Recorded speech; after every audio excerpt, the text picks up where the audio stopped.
Bir kızık horov kardeş yazgan Muhammed Peygamber sallallahu aleyhi ve sellem namazdı nisik kılgan her ruku hem secde hayın kulun ko'targan mi?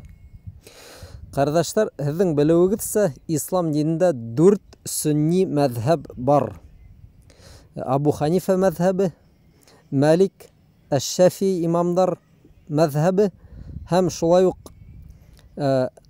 Ahmed ibn Hanbel imamdın mezhebi. Oşu 4 sünni mezhepler. Ana şul 4 mezheptin namazın eğer qarahagız, ular ayrıla bildeli niskeliklerinde.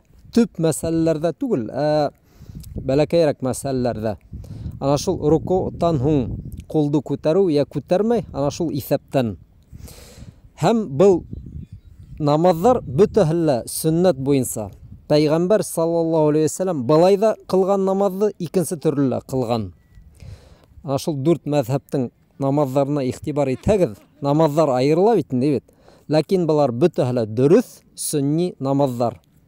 Peygamber sallallahu aleyhi ve sellem tarafından hem onun sahabelerden hun kilgen tabiinler tarafından kılıngan namazlar. Buna şulay kıskasa. Bunun neskeliklerin bildirsin, kişiler yıllar boyu fiqhты öğrenə elbette.